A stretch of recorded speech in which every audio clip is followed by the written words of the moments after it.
पिछले हफ्ते हमने सीखा था कि हमें, क्योंकि हम एक दूसरे के अंग हैं, यानी हम सब मिलकर मसीह देह है और हम सब एक दूसरे के अंग है, तो हमें एक दूसरे से झूठ नहीं बोलना चाहिए, सच बोलना चाहिए। उसके बाद आपने प्रैक्टिस की, कोशिश की एक दूसरे से सच बोलने की, मौका मिला आपको सच बोलने का? तो कोई बात नहीं, इस हफ्ते बात करेंगे ना एक दूसरे से, तब देखना कि आप एक दूसरे से कितना सच बोलते हैं, कहाँ तक आपको पता लगेगा। आपको पता लगता है ना जब आप सच नहीं बोल रहे होते, तो ओके, प्रैक्टिस करते रहिए। हमने ये भी सीखा था रोमियो 12 में से 12 का 2, हमें इस संसार की रीति रिवाजों और आचरणों की नकल नहीं करनी चाहिए। फिर हमें क्या करना चाहिए? हम पवित्र आत्मा को अनुमति दे कि वो हमारे पुराने विचारों को बदले और उन विचारों की जगह पर नया विचार रखें या नए विचार रखें, बहुत सारे। और ऐसा करके रोमियो की पत्रिका 12वां अध्याय का पहला पद में लिखा है कि हम परमेश्वर की क्या करते हैं? सेवा का मतलब क्या है? उसमें लिखा होगा ना कि ये तुम्हारी आत्मिक सेवा है। क्या होता है क्या होती है आत्मिक सेवा? वर्शिप। तो सही माने, क्योंकि हम हफ्ते में एक बार थोड़े समय के लिए यहां पर गीतों के द्वारा आराधना करने की कोशिश करते हैं, सिर्फ एक दिन, है ना, हफ्ते में 7 दिन में एक दिन हम थोड़े समय के लिए हम सब मिलकर, बाकी समय घर में हम कितनी देर गीत गा के आराधना करते हैं आपको पता है अपने बारे में। लेकिन दिन भर जब हम काम करते हैं या कुछ ना कुछ करते हैं, उसमें या तो परमेश्वर की आराधना होती है या फिर, अब ये कोई पसंद नहीं करेगा, शैतान की आराधना होती है विश्वासियों के द्वारा। सुन के थोड़ा सा झटका लगता ना, अच्छा नहीं लगता। लेकिन अगर आप परमेश्वर के नए विचारों के अनुसार चलते रहेंगे तो परमेश्वर की महिमा होगी। अगर आप पुराने विचारों में चलते रहेंगे तो किसकी महिमा होगी? बोलने की जरूरत नहीं है, गंभीर बात है। इसलिए परमेश्वर कहता है झूठ बोलने वाला झूठ बोलना छोड़कर सच बोले। और कोलोसियों की पत्री में 3 अध्याय 16 से लेकर 17 तक, वहां पे लिखा है कि परमेश्वर का वचन तुम्हारे हृदयों में बहुतायत से रहने पाए। कैसे रहे? बहुतायत से। खोल के पढ़िए 3:16 में ऐसे लिखा है कि परमेश्वर का एक मसीह का वचन तुम्हारे हृदयों में बहुतायत से रहने पाए। उन शब्दों पर ध्यान दीजिए, बहुतायत से, और फिर या बसने पाए। हिंदी में कैसे लिखा मुझे याद नहीं है। अधिकाई से बसने पाए। बसने का मतलब क्या है? अब जरा सोचिए, बसने पाए, इसका मतलब वो वचन जो है आपके मन में घर बनाए, वचन वास करना शुरू करे। मतलब वचन आपके अंदर कंफर्टेबल महसूस करे, परमेश्वर की बातें कंफर्टेबली वहां पे रहे। तब क्या होगा? तब क्या होगा? आगे क्या लिखा है? तब आप क्या करेंगे? एक दूसरे को सिखाएंगे और एक दूसरे को चिताएंगे उस बुद्धि के साथ जो परमेश्वर की ओर से आपको मिलती है। ऐसा लिखा है क्या? पढ़ के देखिए, ऐसा लिखा है। आप एक दूसरे को सिखाएंगे। ये किसके बारे में बात हो रही है? आपके विषय में। ये लीडर्स के बारे में बात नहीं हो रही है इस समय कि लीडर्स आपको सिखाएंगे। आप एक दूसरे को सिखाएंगे। कैसे? क्योंकि आपके मन में वचन बहुत अधिकाई से है, इसलिए जब आप मुंह खोलेंगे क्या निकलेगा? वचन की बातें निकलेगी। एक दूसरे को सिखाने की जिम्मेदारी सभी विश्वासियों के पास है। लेकिन ऐसा होता है क्या? ऐसा होता है? आप जरा सिर्फ सोचिए, ऐसा होता है जब आप आपस में बात करते हैं, यदि आप में से कोई दूसरे को वचन से कुछ बताए तो दूसरे को क्या लगता है? सोचिए, बुरा लगता है। आपकी बात से मैं हां मिला के आपके साथ चलूं तो आपको अच्छा लगता है, सुकून मिलता है ना? कोई ना कोई है मेरे साथ सहमत होने के लिए। अगर कोई आपको बताए कि आप गलत सोच रहे हैं क्योंकि वचन के अनुसार ऐसा होना चाहिए, तो सच माने तो क्या लगता है? बुरा लगता है। और यहां में सिर्फ सिखाने के लिए नहीं कहा है, और भी एक बात है, एक दूसरे को चिताने के लिए कहा है, वार्निंग्स देने के लिए कहा है। अच्छा लगेगा? अच्छा लगना चाहिए। आपको धन्यवाद ही रहना चाहिए, कोई ना कोई है जो मुझे समझाता है या चिता देता है। मैं गलत सोच रहा था, लेकिन एक भाई या बहन ने मुझे बताया है कि मैं गलत हूं और सही क्या है वो भी बता दिया। You should be thankful. यह है नया विचार। पुराना विचार क्या है कि सब लोग मुझे अच्छी अच्छी बातें बोले, मेरे लिए कहे कि मैं बहुत अच्छा हूं, मैं बहुत सही सोच रहा हूं, मुझे हमेशा शाबाशी दे। नया विचार क्या है? सभी लोग मुझसे सच ही बोले। वो दर्पण की कहानी पता ना आपको? क्या था वो कार्टून आप देखते थे ना बचपन में, क्या स्नो वाइट, राइट? बाकी मुझे बताने की जरूरत नहीं है ना। दर्पण कभी झूठ नहीं बोलता। तो हमें आपस में दर्पण के समान काम करना चाहिए, ये परमेश्वर कह रहा है। मैं खुद नया विचार रखूं और दूसरों की सहायता करूं कि वो भी नए विचार को अपना लें। अभी हम किसके बारे में बात कर रहे हैं? इसमें लीडर्स नहीं है, ध्यान रखना, इसमें लीडर्स नहीं है, विश्वासियों की बात हो रही है। आपने इफिसियों की पत्री पहले भी पढ़ी है ना? अब आप पढ़ेंगे ना, और भी बहुत सारी बातें समझ आएगी। याद रखना, पहला अध्याय से लेके तीसरा अध्याय तक हमें शिक्षा मिली है। चौथा अध्याय से लेके छठवें अध्याय, यानी 3 अध्यायों में हमें बताया जा रहा है कि उन शिक्षाओं के आधार पर जो हमें 3 अध्यायों में मिली है, हमें क्या करना चाहिए। परमेश्वर इस तरह से हमें सिखाता है। तो वचन अगर हमारे हृदय में है, तो जब हम बात करेंगे ना, हमारे मुंह से क्या क्या निकलेगा? और भी कुछ है इसमें, भजन और आत्मिक गीत और कीर्तन, ऐसा कुछ लिखा ना हिंदी में, स्तुतिगान, स्तुतिगान और भजन, स्तुतिगान और आत्मिक गीत आपके मुंह से निकलेंगे, अगर वचन बहुत आय से है। क्योंकि अगर वचन मन में है तो हम सोचेंगे वचन के अनुसार, तब परमेश्वर की स्तुति निकलेगी, नए नए गीत निकलेंगे हमारे मुंह से। गलत बातें निकल नहीं सकती क्योंकि हम सोच नहीं रहे हैं। यह हमारे लिए आदेश है ना परमेश्वर की ओर से कि हम ऐसा करें। ओके, समय बचाते हुए आगे बढ़ते हैं। क्रोध तो करो पर पाप मत करो। इसका मतलब गुस्सा करके आप पाप कर सकते हैं। परमेश्वर कहता है कि गुस्सा कर सकते हैं हम, क्योंकि गुस्सा जो है हमें परमेश्वर ने ही दिया है। हमारे मन में बहुत सारी भावनाएं होती ना हमारे पास, उनमें से एक है, लेकिन ये एकमात्र भावना नहीं है, ये ध्यान रखना। परमेश्वर ने प्यार भी दिया है, दुख भी दिया है। दुखी होना हमें मालूम है, प्यार करना भी हमें आता है, करुणा, दया, सहानुभूति, ये सब परमेश्वर ने हमें दिया है।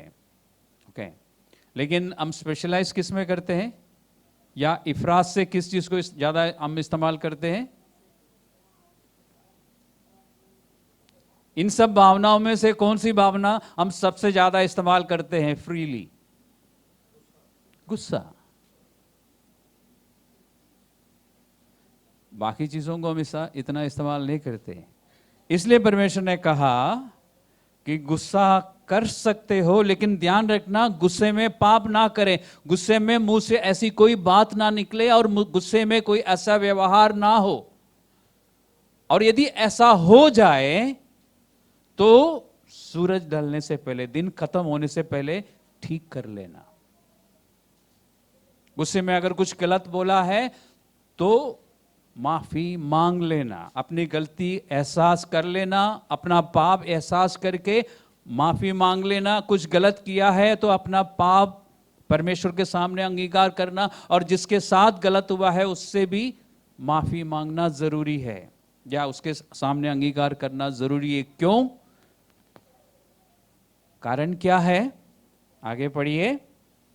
और शैतान को अवसर ना दो। तो शैतान को हम कई रीति से अवसर दे सकते हैं, उनमें से एक है गुस्से में पाप करके। आप गुस्सा कर सकते हैं लेकिन पाप नहीं करना। गुस्से में, यानी जितनी भी इमोशंस, भावनाएं हमारे पास हैं, वो हमारे काबू में रह सकती है। बाकी सारी भावनाएं आपके काबू में है ना? कितने लोग इफरात से प्यार करते हैं दूसरों को? पूछने की जरूरत नहीं है। विश्वासी भाई बहन आपस में अनलिमिटेड प्यार कोई करता है? नहीं करता है। तो इसका मतलब हमारे कंट्रोल में है। हम कितना किसी को पसंद करना चाहते हैं उतना ही पसंद करते हैं ना। हमारे पास वो मीटर है रेगुलेट करने के लिए, है ना? कितनी करुणा दिखाना चाहते हैं, जितना हम चाहते हैं उतना ही दिखाते हैं ना। तो फिर गुस्से में आके आप आउट ऑफ कंट्रोल क्यों हो जाते हैं हम? तो सारे इमोशंस हमारे काबू में हम रख सकते हैं, क्योंकि परमेश्वर ने पुराने विचार में हम नहीं कर सकते थे। पुराने स्वभाव में हमने पुराना मनुष्यत्व को उतार के फेंक दिया है, और नया मनुष्यत्व में अब चल रहे हैं। इस नया मनुष्यत्व में हमारी सारी भावनाएं हमारे काबू में है। गुस्सा हम कर सकते हैं। गुस्से में अगर हम ज्यादा बोलते हैं या गलत बोलते हैं, उसके दो कारण मुझे समझ आया है। एक है कि हम दूसरों का आदर नहीं करते। जब आपके मन में दूसरों के लिए आदर हो ना, सम्मान हो, तो आप गुस्से में गलत नहीं बोलेंगे। और या फिर आपके जीवन में आपके साथ कुछ चिपका हुआ है, उसका नाम आपको पता है। आपके पीछे कोई दुष्ट आत्मा है जो आपको उकसाती है। इन दोनों में से एक हो सकता है। तीसरा कारण अभी मुझे पता नहीं है, दो कारण मुझे मालूम है। तीसरा कोई आए तो मैं आपको बताऊंगा। तो परमेश्वर चाहता है कि हम बुद्धिमानी से चलें। ये और भी जगहों में हमें पढ़ने को मिलता ना। परमेश्वर चाहता है कि परमेश्वर के बच्चे हमेशा कैसे चले? बुद्धिमानी से चले। हम मूर्ख ना हो या हम बेवकूफ ना हो, हम बुद्धिमानी से चले। हम शैतान को अपने जीवन में अवसर नहीं देंगे। गुस्सा आएगा तो हम पाप नहीं करेंगे। एक मूवी थी ना जिसमें गुस्सा आने पर एक आदमी हंसता था, वो याद कर लेना, ठीक है? आप जब गुस्सा ज्यादा आता तो हंस लेना, गुस्सा उतर जाएगा। ओके? या अन्य भाषा में प्रार्थना कर लेना। गुस्सा जब आता तो अन्य भाषा में प्रार्थना, फिर देखना, करके देखना। एक बार करके देखिए,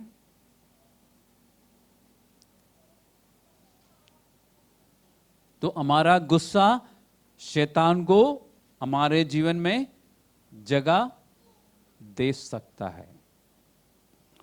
चोरी करने वाला फिर चोरी ना करे, वरन भले काम करने में अपने हाथों से परिश्रम करे, इसलिए कि जिसे प्रयोजन हो उसे देने को उसके पास कुछ हो। चोरी करने वाला पहले पुराने विचार में क्या था? हम किसी को कुछ देते नहीं थे, किसी से कुछ लेते थे, जबरदस्ती लेते थे। चोरी वही होगी ना, जब आप किसी से जबरदस्ती कुछ लेते हैं। चोरी करने वाला चोरी क्यों करता है? दो कारण हो सकते ना, या तो गरीबी है या फिर लालच। दोनों में से एक कारण हो सकता है ना चोरी के पीछे। गरीब लोग चोरी करते हैं, समझ आता है। जब अमीर लोग चोरी करते हैं, कारण क्या है? लालच। विश्वासियों में लालच नहीं होना चाहिए। फिर क्या करना चाहिए? हमें परमेश्वर पर भरोसा रखना चाहिए, क्योंकि प्रभु ने कहना कि मैं तुम्हारी सारी ज़रूरतों को पूरी करूंगा। ओके, तो हमें चोरी करने की ज़रूरत नहीं है, बल्कि नया विचार ये है कि हम मेहनत करेंगे ताकि हमारे पास सब कुछ हो, इतना हो कि हम दूसरों को भी दे सके। पुराना विचार क्या है? जितना भी मिल सकता है आने दो,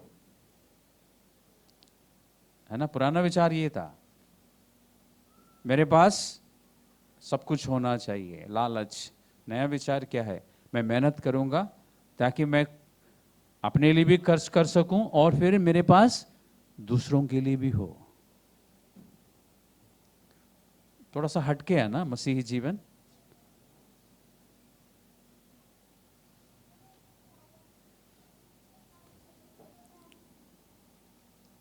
इसके बाद क्या है? अब ये सब हमें करने के लिए कहा है, ध्यान रखना। ये सब पढ़ के एग्जाम लिखने के लिए नहीं है कि आंसर्स याद रखना है और पास होना है।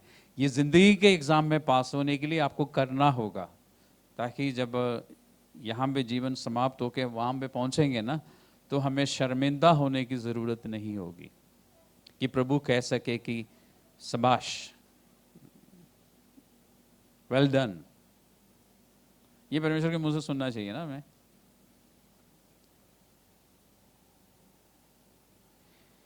कोई गंदी बात तुम्हारे मुंह से ना निकले।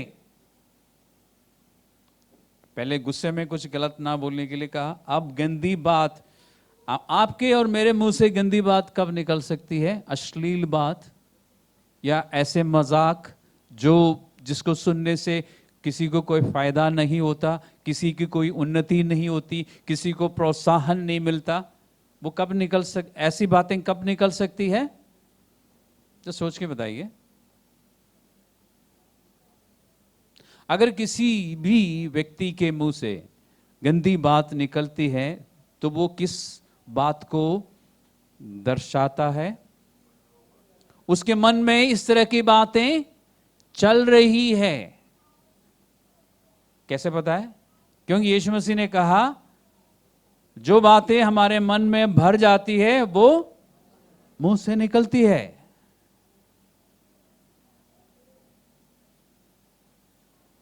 तो आप अपने आप को पकड़ सकते हैं। कई बार आप कुछ गलत बोलने के बाद बोलते ओह ये मैंने क्या बोला, बोलते हैं ना। आप नए विचार रखेंगे तो उन नए विचारों के अनुसार नई बातें निकलेगी, अच्छी बातें निकलेगी। यीशु मसीह ने कहा था ना, मरकुस 16 में कहा था ना कि विश्वास करने वालों में ये चिन्ह होंगे, बोला था ना कि वो मेरे नाम से दुष्ट आत्माओं को निकालेंगे और नई नई भाषाएं बोलेंगे। पुरानी भाषा नहीं बोलेंगे, फिर पुराने रीति से गंदी बातें मुंह से नहीं निकलेंगी, क्योंकि अब मन में नए विचार है तो नई नई भाषाएं निकलेंगी। हम सोचते कि ये सिर्फ अन्य भाषा को लेके बात हो रही है, नहीं। नए विचार, नई बातें, हमारी भाषा बदल जाती है। पुराने लोगों से पूछता हूं, आपकी भाषा में कुछ परिवर्तन आप देख रहे हैं? आप पहले की तरह बात करते हैं? अब जिनका 2-3 साल हो गए चर्च में, आपकी भाषा में कोई परिवर्तन है? आप अविश्वास की और दुख और नाउम्मीदी की बातें करते हैं या विश्वास और उम्मीद, भरोसा की बातें करते हैं? देखिए, हमारी भाषा बदल जाती है। विरोध की बातें, बदला लेने की बातें आपके मुंह से निकलती है या माफ करने के बारे में आप बात करते हैं? देखिए, भाषा बदल जानी चाहिए।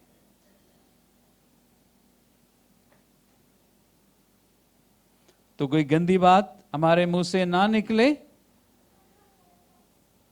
पर आवश्यकता के अनुसार वही निकले जो उन्नति के लिए उत्तम हो। यानी आपकी बातों से दूसरों को क्या मिलना चाहिए? उन्नति मिलनी चाहिए, दूसरों को प्रोत्साहन मिलना चाहिए। अब बात करेंगे ना थोड़ी देर के बाद, या आज सब चुप रहेंगे? इससे तो चुप ही रहना अच्छा है। मुश्किल हो गया ना थोड़ा सा। पहले तो पूरी आज़ादी थी, कुछ भी बात कर सकते थे। अब पास्टर जेम्स सिखा रहे हैं तो प्रैक्टिस नहीं करेंगे तो पकड़े जाएंगे। ओके, चुप रहूंगा। आज देखिए, जब आप आपस में बात करेंगे ना तो भाग मत जाना चर्च खत्म होते ही। देखना कि आपके मुंह से कैसे बातें निकलती हैं। अगर अच्छी बातें निकल रही हैं, दूसरों को उन्नति मिल रही है तो बहुत अच्छी बात है। अगर ऐसा नहीं हो रहा है तो आपको मालूम है कि कहां पे इलाज करना पड़ेगा आपको। आपकी जीभ को इलाज की जरूरत नहीं है, आपके मन को इलाज की जरूरत है। मन में परमेश्वर का वचन डालने की जरूरत है। तब आपकी बातों से दूसरों को उन्नति मिलेगी, प्रोत्साहन मिलेगा। लोग आपसे बात करना पसंद करेंगे, आपके साथ समय गुजारना पसंद करेंगे। क्योंकि जो कमजोरी की हालत में यहां चर्च में आता है, आपसे बात करने के बाद वो बलवंत होके यहां से जाए। जो निराशा लेके आते हैं यहां पे, वो आशा के साथ वापस जाए। ऐसा होना चाहिए ना। एक और चीज इसमें है, ताकि उससे यानी आपकी बातों से लोगों को प्रोत्साहन मिले, लोग मजबूत हो जाए, और फिर सुनने वाले को क्या मिले? अनुग्रह मिले। ध्यान रखना इस बात, इस शब्द को पर ध्यान दीजिए। सो दैट अदर्स में रिसीव द ग्रेस। परमेश्वर अनुग्रहकारी है। परमेश्वर का अनुग्रह हमें मिले है, हमारे द्वारा परमेश्वर का अनुग्रह दूसरों को भी मिले। और ये विश्वासी अविश्वासी सबके लिए है। जिनके साथ भी प्रैक्टिस आप करें, विश्वासियों के साथ पहले, जिनसे भी आप बात करते ना, उनको परमेश्वर का अनुग्रह का थोड़ा सा अनुग्रह मिलना चाहिए।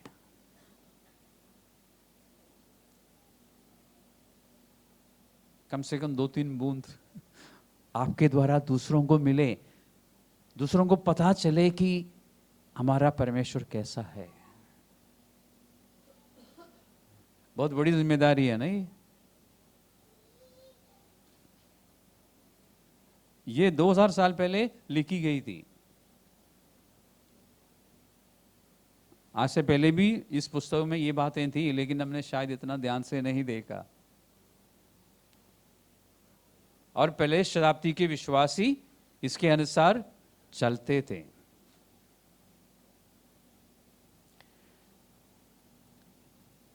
याकूब की पत्री में, आपको वहां जाने की जरूरत नहीं, याकूब में 3 अध्याय में बताया गया ना कि हम अपने मुंह से दूसरों को आशीष दे और श्राप ना दे।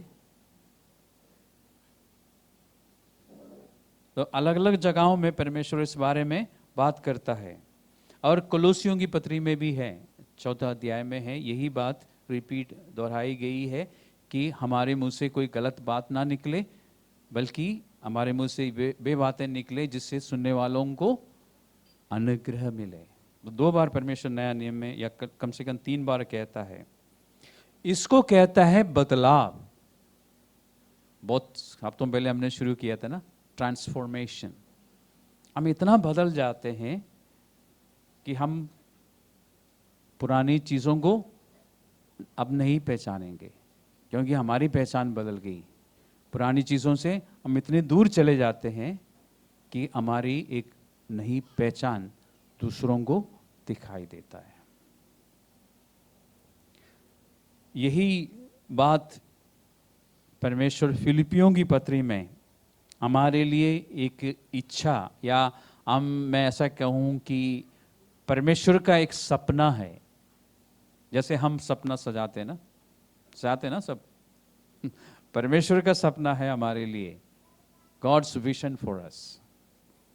फिलिपियों की पत्री का 2 अध्याय में है 15वें पद में, वहां पे लिखा है कि परमेश्वर चाहता है कि हम परमेश्वर की संतान होने के कारण, या परमेश्वर की संतान के रूप में स्वच्छ और निर्दोष जीवन जिए।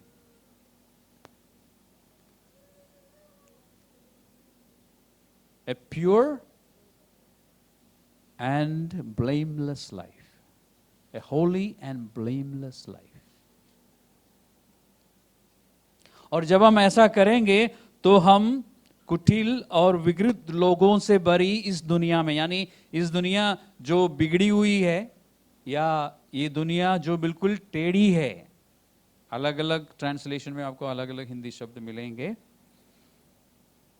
आप चमकते हुए तारों के समान, यानी साधारण या चमकते हुए दियों के समान चमकेंगे। तो साधारण दिया नहीं, ऐसे दिया जो बिल्कुल चमकते हैं, जिसमें से रोशनी दूर दूर तक जा रही है।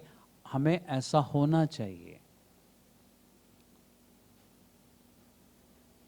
और ध्यान रखना, ये फिलॉसफी नहीं है, ये करने के लिए लिखा है। करने के लिए कौन सामर्थ्य देता है?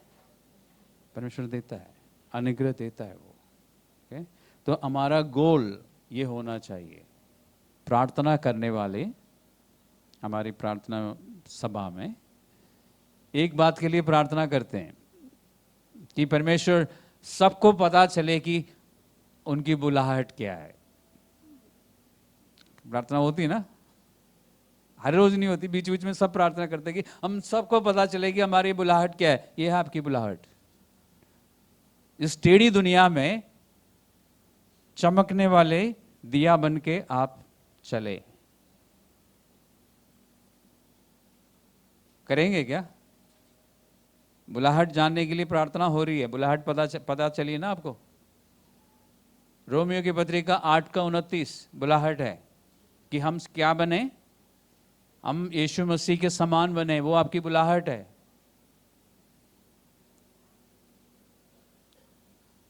अब प्रार्थना करने की जरूरत है। आप प्रार्थना कर रहे हो तो आप परमेश्वर को बेवकूफ बनाने की कोशिश करेंगे, क्योंकि आपको पता चला आपकी बुलाहट क्या है। रोमियो 8:29, फिलिपियों 2:15, ये सब आपकी बुलाहट है। इस कार्य के लिए परमेश्वर ने आपको बुलाया है कि इस टेढ़ी दुनिया में आप परमेश्वर का वचन लिए हुए, यानी वचन आपके मन में है, इसलिए आपका जीवन में दिखाई देगा। परमेश्वर की रोशनी दिखाई देगी लोगों को। अंधकार में जब आप चलेंगे, लोगों को दिखाई देगा कि वो कहां गलत है और उनको परमेश्वर के साथ मेल मिलाप करने की जरूरत है। साधारण भाषा में, सुसमाचार के अनुसार उनको अपना विश्वास बदलने की जरूरत है। लोगों को समझ आएगा आपके जीवन से। यह है आपकी बुलाहट। तो आज के बाद आपको प्रभु से पूछने की जरूरत है कि प्रभु हम सबको पता चले। सबको पता चल गया, जितने लोग अभी सुन रहे हैं और जो लोग YouTube में सुनेंगे उनको भी पता चलेगा। अब करेंगे ना? हम इस अध्याय को खत्म करते हैं आज जल्दी से। ओके, तो अब आपके मुंह से कोई गंदी बात नहीं निकल रही है। झूठ बोलने वाला झूठ बोलना छोड़ दिया है। सभी विश्वासी चोरी कोई नहीं कर रहा है। सब मेहनत करके ज़्यादा कमा रहे हैं ताकि दूसरों की मदद भी कर सके। और कोई गुस्सा नहीं कर रहा है, या गुस्सा कर भी रहा तो अब कोई पाप नहीं करता है। और ऐसा करके शैतान को कोई अवसर नहीं दे रहा है। शैतान के लिए सबने दरवाज़ा बंद किया है ना? आपने सबने ठान लिया ना सुन के ही। Praise the Lord. ऐसा होना चाहिए। तो आज से ये सब कुछ हम कर रहे हैं, जो नहीं करना चाहिए वो नहीं कर रहे हैं। उसके बाद 30वें पद में लिखा है कि परमेश्वर के पवित्र आत्मा को शोकित मत करो, जिससे तुम पर छुटकारे के दिन के लिए चाप दी गई है। क्या नहीं करना है? होली स्पिरिट को दुखी नहीं करना है। पवित्र आत्मा को दुखी नहीं करना है। आप कैसे करेंगे दुखी उसको? संदर्भ में पढ़िए। अगर आप एक दूसरे से झूठ बोलेंगे तो पवित्र आत्मा दुखी होगा। अगर आप चोरी करते रहेंगे तो पवित्र आत्मा दुखी होगा। अगर आप गुस्से में पाप करेंगे और दिन खत्म होने से पहले उसको ठीक नहीं करेंगे तो पवित्र आत्मा दुखी हो सकता है। अगर आपके मुंह से गंदी बातें निकलेंगी तो पवित्र आत्मा शोकित होगा। और भी बातें हैं, लेकिन कई बार हम और बातों में ज्यादा ध्यान देते हैं और बिल्कुल जो पास है अड़ोस पड़ोस में उस पर ध्यान नहीं देते हैं। इसको संदर्भ में पढ़िए। अगर ये सब काम हम करते रहेंगे जो हमें नहीं करना चाहिए तो पवित्र आत्मा जो हमारे अंदर है वो दुखी हो सकता है। और उस पवित्र आत्मा के लिए आपने ध्यान दिया होगा, विशेष रूप से लिखा है कि परमेश्वर के पवित्र आत्मा। पवित्र आत्मा तो है ही परमेश्वर का, लेकिन आपका ध्यान इसी बात पर लेके आ रहा है कि ध्यान रखना ये परमेश्वर स्वयं है, पवित्र आत्मा जो आपके पास है। और ये बात कहते हुए पवित्र आत्मा के बारे में एक विशेष बात कही गई है, आपने ध्यान दिया?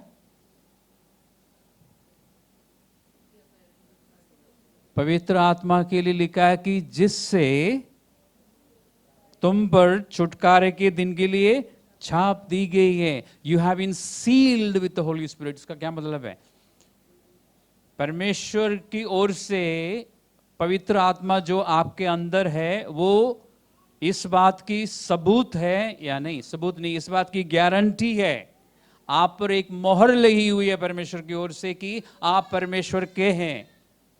आजकल तो मोहर तो वैसे लग जाती है ना, लेकिन पुराने जमाने में यानी 2000 साल पहले ये कहाँ की पत्री, कहाँ की कलीसिया को लिखी गई पत्री है? एफेसस, राइट, एशिया माइनर में, रोमन पोर्ट्स सिटी, उस समय के रोम के महत्वपूर्ण शहरों में से एक है ये, जहाँ पे ये बिजनेस सेंटर था। और यहाँ पे जब समुद्री जहाज आता है तो लोग बिजनेसमैन अपने सारे सामान उसमें डालते थे और फिर रोम के बिजनेसमैन एफेसस शहर में आते थे, सामान खरीदते थे, पैक करवा के, फिर उसके बाद उस ज़माने में एड्रेस नहीं लिखा जाता था। आप हिस्ट्री देखिए, पता करना, लोग क्या करते थे, पैकेट्स को मोम से, वैक्स से सील करते थे और उसके बाद ऐसा नहीं होता था, बिल्कुल चौरस या बिल्कुल फ्लैट होता था, चौकोर होता था, और उसमें उस व्यक्ति का चिन्ह या प्रतीक लगा होता है। और वैक्स को गर्म करके उसको ऊपर जब लगाता था तो क्या होता था, उस वैक्स में उस अंगूठी की छाप लग जाती थी। और सामान जब रोम में पहुंचते हैं तो मालिक के जो नौकर आते हैं सामान लेने के लिए, वो कैसे पहचानता था? उस मोहर से पहचानता था कि ये मेरे मालिक के सामान है। ये है मोहर। छाप का मतलब ये है, परमेश्वर ने पवित्र आत्मा हमें दिया है, वो हमारे लिए परमेश्वर की ओर से छाप है कि वी बिलोंग टू गॉड, हम परमेश्वर के हैं। इसलिए शब्दों को ध्यान से पढ़ने की जरूरत है। इसलिए मैं हमेशा कहता ना कि बाइबल पढ़ते समय ध्यान रखना कि 2000 साल पहले लिखी गई पुस्तक है। उस जमाने में छाप का मतलब क्या था, उस जमाने में सील का मतलब क्या था। आज तो 100 रुपये देने से सेल्फ हैंगिंग स्टैम्प बन जाता है, पहली शताब्दी में ऐसा नहीं था। तो ये छाप या सील जो है एक गंभीर शब्द है बाइबल में। परमेश्वर ने आप पर मोहर लगा दी है, आप परमेश्वर के हैं और किसी के हो नहीं सकते अब। और ये जो मोहर है इस बात की गारंटी है कि पुनरुत्थान के दिन आपको एक नया शरीर मिलेगा और आप स्वर्ग में जाएंगे यीशु मसीह के साथ। तो हर बार जब आपको ये एहसास होता ना कि आपके पास पवित्र आत्मा है, हर बार जब आप अन्य भाषा में प्रार्थना करते हैं हर बार जब पवित्र आत्मा आपसे कुछ बात करता है, आपको मालूम है कि मैं परमेश्वर का हूँ। इसलिए रोमियो की पत्री का 8वें पद में, शायद 14वां पद, 8वां अध्याय का 14वां पद में लिखा है कि पवित्र आत्मा भी हमें गवाही देता है कि हम परमेश्वर की संतान है। ऐसा कुछ लिखा है जी। पवित्र आत्मा बीच बीच में हमें याद दिलाता है कि हम परमेश्वर के हैं।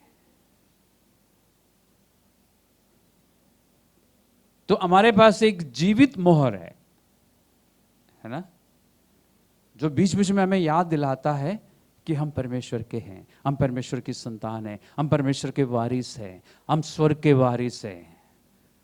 ये हमारा घर नहीं है, यहाँ पर हम कुछ समय के लिए हैं। ये दुनिया, ये संसार परमानेंट नहीं है हमारे लिए, हम वहाँ पे जाएंगे। तो इफिसियों की पत्री में हमें बताया गया है कि हम पवित्र आत्मा को शोकित ना करें, और पवित्र आत्मा हमारे लिए एक मोहर भी है, एक गारंटी है कि हम परमेश्वर के संग जाएंगे। 31वां पद लास्ट है ना, या 32? ओके।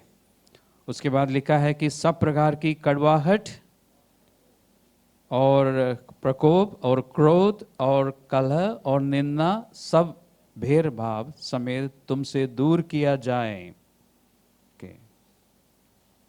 मैंने आपको बोला ना कि हमारे नया मनुष्यत्व में सारी भावनाओं पर हमारा नियंत्रण है। कड़वाहट हम अपने जीवन से निकाल देंगे। दूर करने के लिए लिखा ना, बाहर निकालो। कड़वाहट मत रखो, क्रोध मत रखो। कैसे निकालेंगे? दूसरों को गलत बोल के नहीं, नया विचार के द्वारा। नया मनुष्यत्व और नया विचार। नया विचार को मन में डालने से क्रोध हट जाता है, कड़वाहट हट जाती है। कई बार कड़वाहट के पीछे कुछ कारण होगा, माफ करने से कड़वाहट हट जाती है, क्रोध भी हट जाता है। इसलिए परमेश्वर बार बार हमसे कहता है कि एक दूसरे को माफ करो। क्रोध, प्रकोप, ये सब, इन दोनों में कोई फर्क है क्या? एक होता है एकदम गुस्से में हम कुछ बोलते हैं, वो है प्रकोप, ठीक है। और एक होता है कि गुस्सा लंबे समय तक रहता है, वो है गुस्सा। जल्दी में हम गुस्से में कुछ बोलते हैं, हम भी भूल जाते हैं ना बाद में। तो दोनों नहीं होना चाहिए हमारे पास।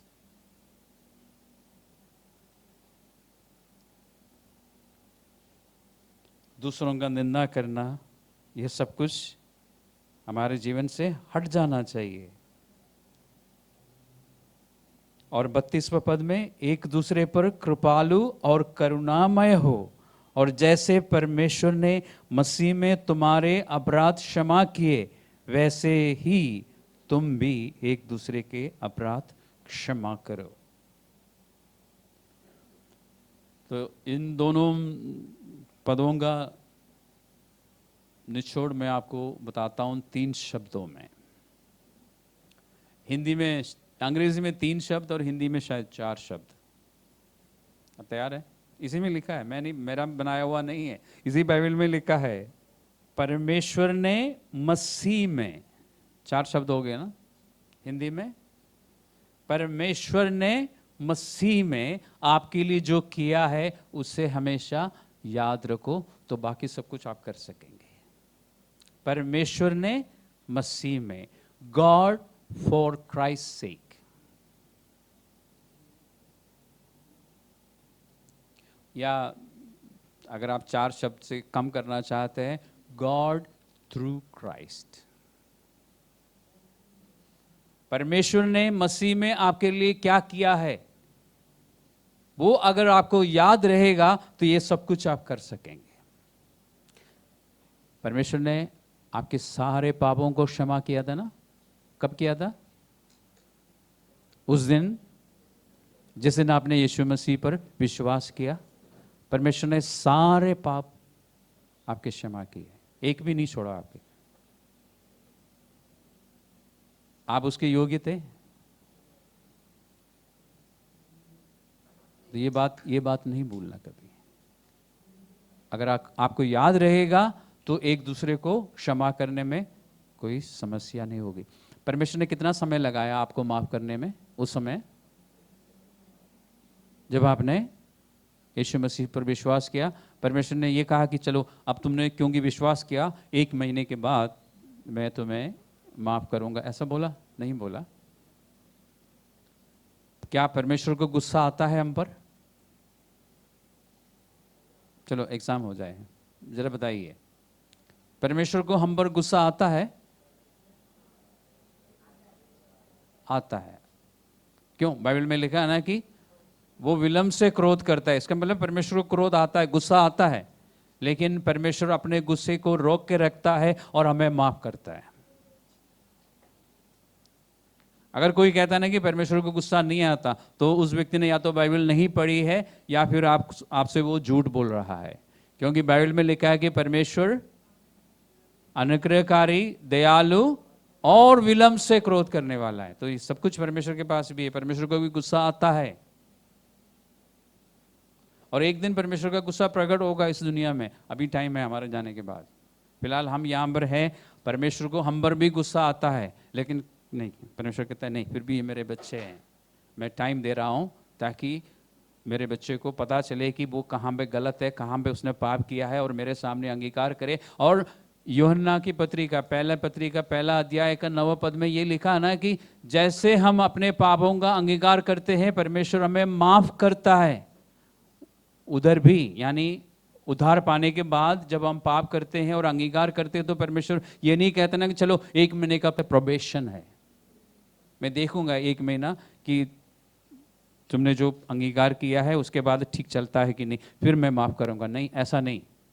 अगर हम अपने पापों का अंगीकार करते हैं तो पवित्र शास्त्र में लिखा है कि वो हमें माफ करने में और सारे अधर्म से शुद्ध करने में विश्वास योग्य है।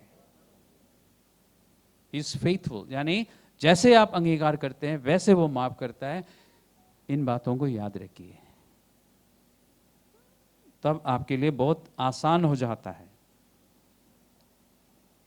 ध्यान रखना, आपके सारे इमोशंस पर आपके पास नियंत्रण है, कंट्रोल है। आपके पास दूसरों के इमोशंस पर कंट्रोल नहीं है।